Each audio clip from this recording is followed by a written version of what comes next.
আল্লাহ রাব্বুল আলামিন বলেছেন, ওয়ামান আ'রাদা আন যিকরি ফাইন্না লাহু মাঈশাতান দঙ্কা। যে ব্যক্তি আমার জিকির থেকে গাফেল হয়ে যায়, আমার জিকির থেকে দূরে সরে যায়, আমি তার দুনিয়ার জীবনকে সংকীর্ণ করে দেই, আমি তার দুনিয়ার জীবনকে ক্ষীণ করে দেই, ছোট করে দেই, আমি তার আয়ু কমায় দেই। আমি তার কি করি? আয়ু কমায় দেই। যদি আয়ু বাড়ায় দেই তাহলে তার খাবার কমায় দেই। কি কমায় দেই? তার খাবার কমায় দিই। যদি খাবারও বেশি খাওয়াই তাহলে তার স্বাদ অনুভব, তার তৃপ্তি আমি কমায় দিই। বলুন না আউযুবিল্লাহ। তাহলে আমাদের সর্বপ্রথম দরকার আল্লাহ তাআলার জিকির। আল্লাহ তাআলার জিকির হচ্ছে, জিকির শব্দের অর্থ হচ্ছে স্মরণ করা। কাকে স্মরণ করা? হর হামেশা সর্বদা আল্লাহ তাআলার স্মরণ করা। তাহলে আমরা একটু আগে একটু জিকির করে নেই। লা ইলাহা ইল্লাল্লাহ, লা ইলাহা ইল্লাল্লাহ, লা ইলাহা ইল্লাল্লাহ, লা ইলাহা ইল্লাল্লাহ, লা ইলাহা ইল্লাল্লাহ, লা ইলাহা ইল্লাল্লাহ, লা ইলাহা ইল্লাল্লাহ, লা ইলাহা ইল্লাল্লাহ, লা ইলাহা ইল্লাল্লাহ, লা ইলাহা ইল্লাল্লাহ, লা ইলাহা ইল্লাল্লাহ। হায়াতের মালিক যে আল্লাহ, মৌতের মালিক সে আল্লাহ। লা ইলাহা,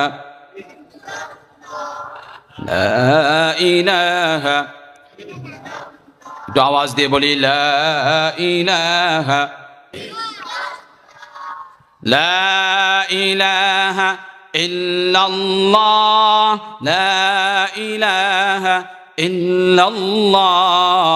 আসমানের মালিক যে আল্লাহ, জমিনের মালিক সে আল্লাহ। লা ইলাহা ইল্লাল্লাহ, লা ইলাহা ইল্লাল্লাহ, লা ইলাহা ইল্লাল্লাহ। বাজারের মালিক যে আল্লাহ, মাহফিলের মালিক সে আল্লাহ। লা ইলাহা, লা ইলাহা ইল্লাল্লাহ, লা ইলাহা ইল্লাল্লাহ। সুস্থতার মালিক যে আল্লাহ, অসুস্থতার মালিক সে আল্লাহ। লা ইলাহা ইল্লাল্লাহ, লা ইলাহা, লা ইলাহা ইল্লাল্লাহ। শিশুদের মালিক যে আল্লাহ, কিশোরের মালিক সে আল্লাহ। যুবকের মালিক যে আল্লাহ, বৃদ্ধার মালিক সে আল্লাহ। লা ইলাহা ইল্লাল্লাহ, লা ইলাহা ইল্লাল্লাহ, লা ইলাহা ইল্লাল্লাহ, লা ইলাহা ইল্লাল্লাহ।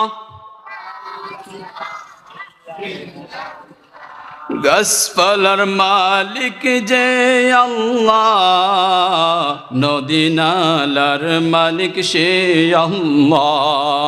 লা ইলাহা ইল্লাল্লাহ, লা ইলাহা ইল্লাল্লাহ।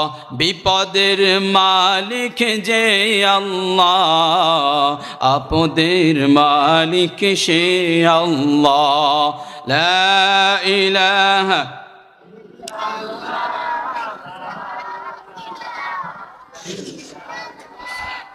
লা ইলাহা ইল্লাল্লাহ, লা ইলাহা ইল্লাল্লাহ লা ইলাহা ইল্লাল্লাহ শান্তির মালিক যে আল্লাহ অশান্তির মালিক সে আল্লাহ লা ইলাহা ইল্লাল্লাহ লা ইলাহা ইল্লাল্লাহ বন্যার মালিক যে আল্লাহ আহসানের মালিক সে আল্লাহ লা ইলাহা ইল্লাল্লাহ লা ইলাহা ইল্লাল্লাহ লা ইলাহা ইল্লাল্লাহ লা ইলাহা ইল্লাল্লাহ সকালের মালিক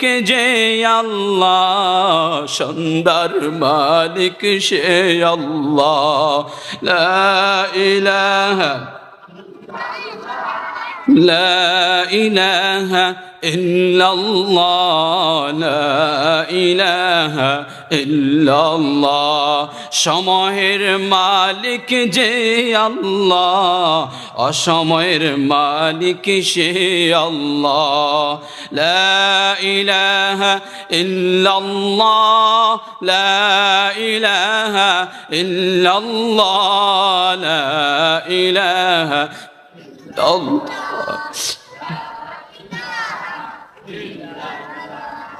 কাফেরের মালিক যে আল্লাহ মুমিনের মালিক সে আল্লাহ কুফরের মালিক যে আল্লাহ ইমানের মালিক সে আল্লাহ মুশরিকের মালিক যে আল্লাহ মুসলমানের মালিক সে আল্লাহ আল্লাহ আল্লাহ আরো জোরে আল্লাহকে ডাক দে আল্লাহ আল্লাহু আকবার আল্লাহ রাব্বুল আলামিন আমাদেরকে সৃষ্টি করেছেন আমাদেরকে হাত দিয়েছেন পা দিয়েছেন চোখ দিয়েছেন আমাদেরকে লাকাদ খলাকনাল ইনসানা ফি আহসানি তাকওয়িম আল্লাহ রাব্বুল আলামিন আমাদেরকে সবচেয়ে সুন্দর সুঠাম দেহের অধিকারী করে সৃষ্টি করেছেন কিন্তু আমরা সেই আল্লাহকে ভুলে যাই হাজিরিন আল্লাহ রাব্বুল আলামিন আমাদেরকে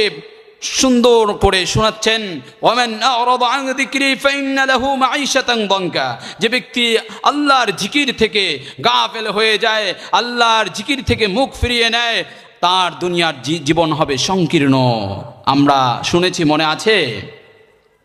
মনে আছে অনেকে হয়তো বা ভুলে গিয়েছেন দুনিয়ার জীবন হবে সংকীর্ণ যদি তার হায়াত থাকে অনেক হায়াত পায় তাহলে তার খাবার কমায় দিবে যদি তার খাবারও থাকে তাহলে দুনিয়ার থেকে তার স্বাদ উঠায় নেবে বলুন নাউজুবিল্লাহ আমাদের আলোচনা থেকে কিছু শিক্ষা নিয়ে যেতে হবে যদি শিক্ষা না নিতে পারি তাহলে আমাদের এই সময়টা বৃথা হয়ে যাবে